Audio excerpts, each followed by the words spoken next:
고요한 산사의 풍경 소리, 혹은 할머니의 입가에서 나직이 흘러나오던 연불 소리를 기억하십니까? 우리 한국인의 삶 속에는 아주 오래전부터 불교적 믿음이 깊숙이 자리해왔습니다. 그것은 단순히 종교적인 행위를 넘어 고단한 삶의 위로가 되고 어려운 시절을 헤쳐나갈 지혜를 주며 보이지 않는 곳에서 우리를 지켜주는 든든한 버팀목이 되어주었습니다.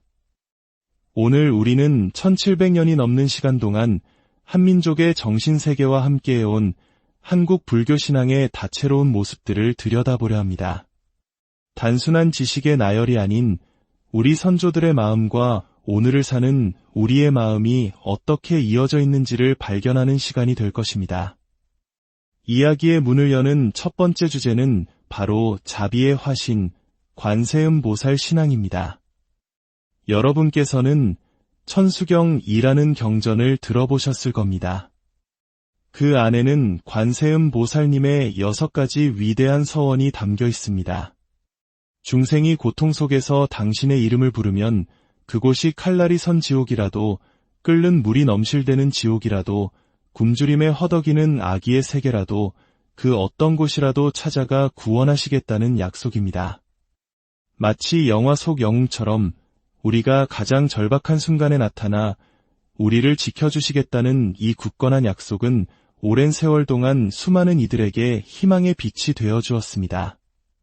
그래서일까요?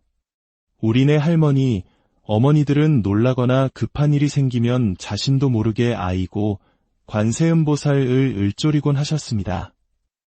이는 관음신앙이 얼마나 우리 삶 깊숙이 스며들어 있는지를 보여주는 증거일 것입니다. 관세음보살님은 세상의 모든 소리를 듣고 보살피시는 분이라는 뜻을 가지고 있습니다.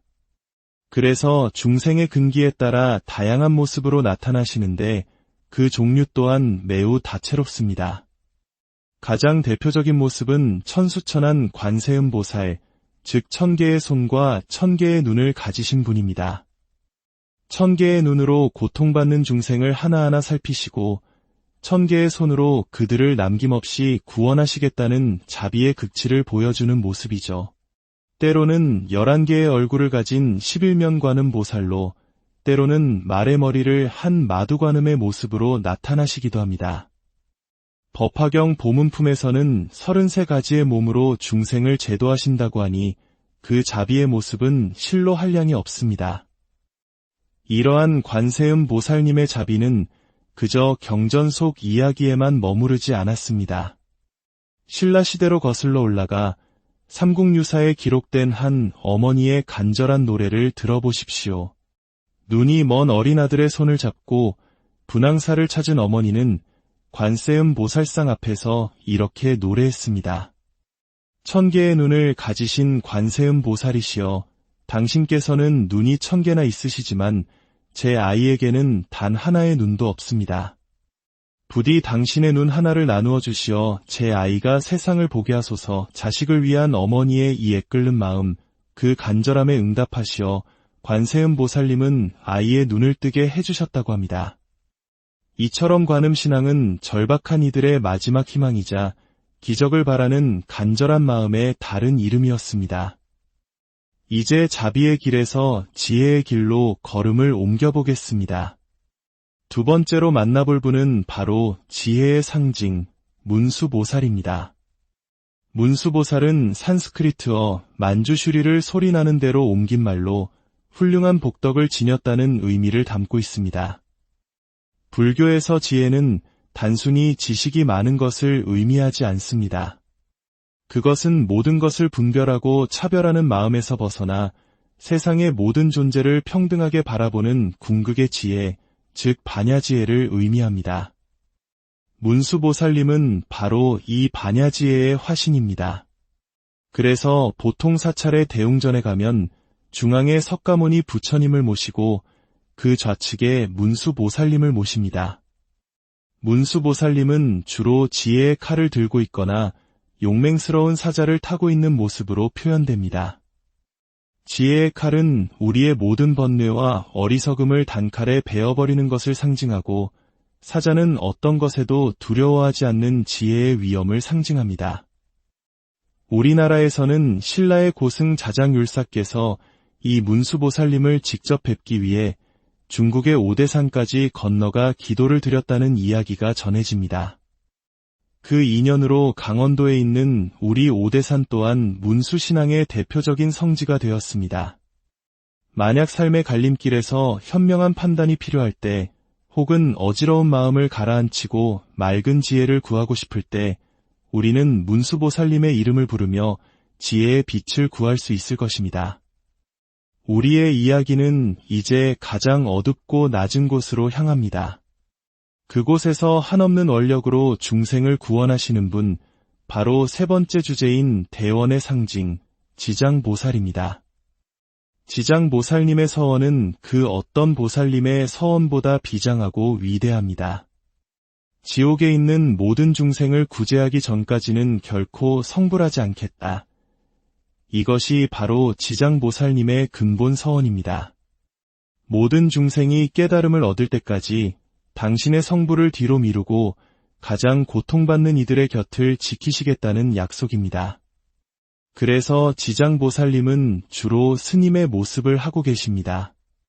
한 손에는 지옥의 문을 여는 석장을, 다른 한 손에는 어둠을 밝히는 여의주를 들고 지옥의 가장 깊은 곳까지 찾아가 고통받는 영혼들을 위로하고 법을 설하십니다. 이러한 지장신앙은 특히 돌아가신 조상을 기리고 그분들의 평안한 안식을 기원하는 한국의 효문화와 깊이 연결되어 있습니다. 부모님이나 사랑하는 이들을 먼저 떠나보낸 사람들은 지장보살님께 기도를 올리며 그분들이 좋은 곳으로 가시기를, 혹여 고통 속에 있다면 지장보살님의 원력으로 구원받기를 간절히 염원합니다. 지장경에는 지장보살님의 전생 이야기가 나옵니다. 아주 먼 옛날 한 바라문의 딸이었던 소녀는 불법을 비방하고 방탕한 삶을 살다 돌아가신 어머니가 지옥에 떨어졌을까 걱정되어 자신의 모든 것을 바쳐 어머니를 위해 공덕을 쌓고 부처님께 기도했습니다. 그 효심과 자비심이 바로 지장보살님의 위대한 서원의 씨앗이 되었습니다. 이 이야기는 지장신앙이 단지 죽은 자를 위한 것이 아니라 남겨진 이들의 슬픔과 그리움을 보듬고 살아있는 우리가 어떻게 자비심을 실천해야 하는지를 가르쳐주는 길이기도 하다는 것을 보여줍니다. 이처럼 지혜와 자비의 가르침을 나누는 것은 그 자체로 큰 공덕이 되는 수행의 한 방법입니다. 부디 이 이야기가 여러분의 마음에 작은 등불이 되기를 바라며 구독과 공유를 통해 이 지혜의 빛을 더 많은 분들과 함께 나누어 주신다면 더 없는 기쁨이겠습니다. 여러분의 선한 마음이 모여 더 밝은 세상을 만드는 귀한 인연이 되리라 믿습니다. 오늘 우리는 한국 불교 신앙의 세 기둥이라 할 수 있는 관세음보살, 문수보살, 그리고 지장보살님을 만나보았습니다. 자비의 관음신앙, 지혜의 문수신앙, 그리고 대원의 지장신앙. 어떤 신앙이 더 우월하거나 옳은 것은 없습니다. 이 세 가지 길은 결국 하나의 마음으로 통합니다. 그것은 바로 고통받는 중생을 외면하지 않는 따뜻한 마음이며 어리석음에서 벗어나려는 치열한 노력입니다. 어려운 순간에 위로가 필요할 때는 관세음보살님을, 현명한 선택이 필요할 때는 문수보살님을, 그리고 떠나간 이들을 위한 기도와 나 자신을 넘어선 큰 서원을 세우고 싶을 때는 지장보살님을 떠올려 보십시오. 그 이름들을 부르는 여러분의 마음속에 이미 자비와 지혜와 서원의 씨앗이 자라고 있음을 발견하게 될 것입니다. 여러분의 삶의 여정에 부처님의 가피가 늘 함께하기를 기원합니다.